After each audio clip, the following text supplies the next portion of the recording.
નમસ્કાર. ચાલો આજે આપણે એક બહુ જ મહત્વના વિષય પર વાત કરીએ, શૈક્ષણિક સફળતા માટે નિદાન અને વ્યૂહરચના. તો ચલો સીધા મુદ્દા પર આવીએ. એક સવાલ જે મોટાભાગના વિદ્યાર્થીઓને મૂંઝવતો હોય છે કે ભાઈ પરીક્ષામાં નાપાસ કેમ થવાય? આખરે નિષ્ફળતા પાછળનું કારણ શું છે? ચાલો આજે એના મૂળ સુધી જઈએ. ઘણીવાર કેવું હોય છે, ભણવામાં પડતી તકલીફ એક અજાણી બીમારી જેવી લાગે છે. એવું લાગે કે કંઈક તો ગડબડ છે, પણ એ શું છે એ જ નથી સમજાતું. આ વાતને બરાબર સમજવા માટે ચાલો એક સરસ ઉદાહરણ લઈએ. કલ્પના કરો કે કોઈ વ્યક્તિ ડોક્ટર પાસે જાય અને કહે કે સાહેબ મને શું થાય છે એ નથી ખબર, પણ એટલી ખબર છે કે શરીરમાં કંઈક તો ગડબડ છે, મજા નથી આવતી. તો પછી ડોક્ટર શું કરે? એ આખી તપાસ કરે છે, રિપોર્ટ કઢાવે છે અને પછી ચોક્કસ બીમારી પકડીને એની દવા આપે છે.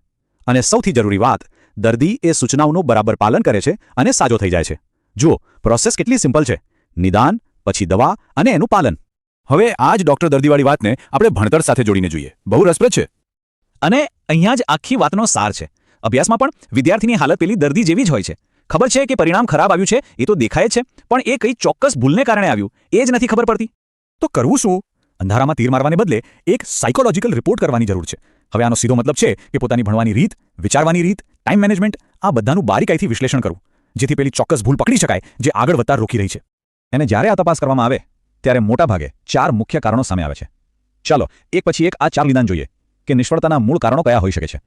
પહેલું નિદાન, વાંચ્યું પણ સમજ્યા નહીં. એટલે કે બસ આંખો ફેરવી લીધી ચોપડી પર, શબ્દો વાંચ્યા પણ એનો મતલબ શું, એનો કોન્સેપ્ટ શું એ મગજમાં ઉતર્યું જ નહીં. આને કહેવાય ઉપર છેલ્લું વાંચન. બીજું નિદાન છે વાંચ્યું પણ રિવિઝન ના કર્યું. અહીંયા એવું બને કે વાંચતી વખતે તો બધું સમજાઈ ગયું હોય, પણ પછી એને ફરીથી જોયું જ નહીં, એટલે સમય જતાં બધું મગજમાંથી સાફ થઈ જાય, જ્ઞાન પાકું જ ના થયું. હવે આ ત્રીજું નિદાન તો ખરેખર બહુ હેરાન કરનારું છે. મહેનત પૂરેપૂરી કરી, વાંચ્યું, સમજ્યા, રિવિઝન પણ કર્યું, પણ જેવું પરીક્ષામાં પેપર હાથમાં આવ્યું બધું જ જાણે બાષ્પીભવન થઈ ગયું. મગજ એકદમ બ્લેન્ક, પરીક્ષાના ટેન્શનમાં બધું ભૂલી જવાય. અને છેલ્લું, ચોથું નિદાન એકદમ સીધું અને સાદું, વાંચ્યું જ નથી. હવે જો તૈયારી જ ના કરી હોય, પ્રયત્ન જ ના કર્યો હોય, તો પછી પરિણામ તો એ જ આવવાનું છે ને, ખરું ને? અહીં કારણ એકદમ સ્પષ્ટ છે, મહેનતનો અભાવ. તો એકવાર આ 4માંથી પોતાનું સાચું નિદાન થઈ જાય પછી શું? પછી આવે છે ઈલાજનો વારો. હવે આપણે નિદાનમાંથી દવા તરફ આગળ વધીએ. હવે અહીં દવાનો મતલબ કોઈ ગોળી કે ઇન્જેક્શન નથી.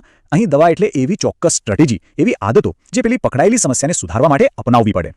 દરેક રોગની દવા અલગ હોય, એમ દરેક ભૂલનો ઉપાય પણ અલગ હોય છે. તો આ શૈક્ષણિક પ્રિસ્ક્રિપ્શન કેવું હોય? ચાલો સમજીએ.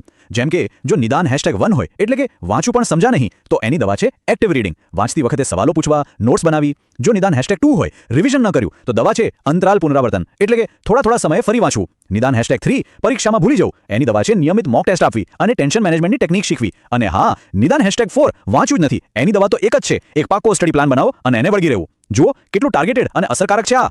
બસ આ જ રીતે આખી પ્રોસેસને ફોલો કરીને શૈક્ષણિક સ્વાસ્થ્ય પાછું મેળવી શકાય છે. આ એક બીમારીમાંથી સાજા થવા જેવી જ સ્પષ્ટ અને સીધી વાત છે. તો આખી વાતનો સાર એટલો જ છે કે જો ભૂલને સાચી રીતે પકડી લેવાય અને એના માટેનું જે પ્રિસ્ક્રિપ્શન છે એને બરાબર ફોલો કરવામાં આવે તો સફળતા મળવાની જ છે. શૈક્ષણિક નિષ્ફળતાનો ઇલાજ બિલકુલ શક્ય છે. તો આ બધી ચર્ચા પછી એક છેલ્લો સવાલ. હવે જ્યારે ખબર છે કે નિદાન શક્ય છે, તો કોઈની પણ સારવારની યોજનામાં સૌથી પહેલું અને સૌથી અગત્યનું પગલું કયું હોવું જોઈએ?